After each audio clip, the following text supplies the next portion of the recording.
बिहान 6 बजे उठेर नुहाइधुवाइ गरेर एक मुठी चिया खाएर म पुगेँ बस टर्मिनलमा।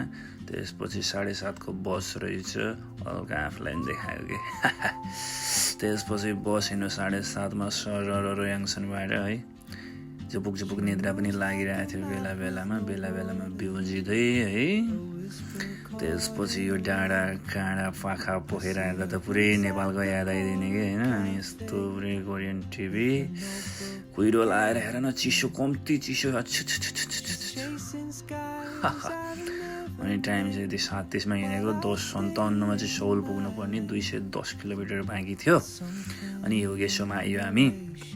योगेश्वरमा चाहिँ केटाकेटीहरू टुर हिँडेका रहेछन्, यति हल्लाखोर गरेका तिनीहरूले तिनीहरूले हेरे हल्ला गरे। अनि तिनीहरू फर्क्यो, अनि मेरो पालो आयो। अनि मैले यो चाहिँ किनकि यसको नाम चाहिँ थाहा भएन, तर लास्टै मिठो रहेछ है गाइजहरू।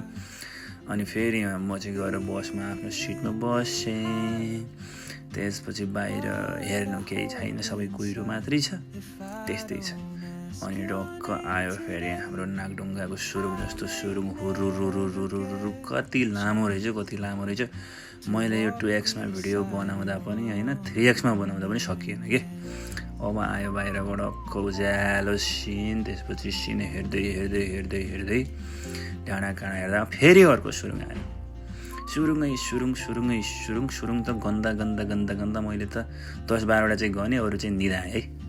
अरू चाहिँ थाहा नभएको कुरा भन्न मिल्दैन। त्यसपछि डक्क म पुगेँ खेङ्गिदो पुगेपछि गाडी कति धेरै। अब गाडी गन्नु पर्यो, उस्तै गाडी रहेछन् भनेर गन्न थालेको त म त पुगेँ एक्कासी कहाँको भिडमा। हेर्नुहोस् त गाडी कति हुन्। गाडी गन्दा थाकेँ, बेहोसै भएँ। फेरि उठेर फेरि गाडी गर्नु थालेँ। गाडी अझै सकेकै रहेनछ। 4-5 मिनटसम्म त यति कुदाउँदा पनि यो गाडीको जामै सकिँदैन। कसले गाडी गनेर बस्छ केटाकेटीले जस्तो भनेर छोडिदिन खोज्छु। फेरि हेर्छु गाडी त नगनी सुखै मानिन मनले। फेरि गाडी गन्दा हत्तु परेको थिएँ। बल्ल अलिकति गाडी कम हुने बित्तिकै टर्मिनल पुगेँ। टर्मिनलबाट फेरि म ट्याक्सी चढेर दूतावासतिर चाहिँ लम्केँ गाइजहरू। अनि अब दूतावास जानलाई ट्याक्सीमा जाँदाखेरि त्यो पुरै रातो पहेँलो पातले त सौल त पुरै सिँगारिएको दुलै जस्तो भयो रहेछ। त्यसपछि म ड्याक्क पुगेँ त्यो ओपन खेङनाम स्टाइल भन्ने ठाउँमा चाहिँ। त्यो म्युजियमको अगाडिबाट सुरुरुरु हामी जाँदैछौँ है। हेरे फेरि पहिला गएको थिएँ, यहाँ झलझली याद आयो आँखामा चाहिँ। अनि त्यो डक्क हेरेपछि त्यहाँबाट हामी फेरि कटिहाल्यो। कटेपछि फेरि मैले यसो आँखा झिम्काइदिएको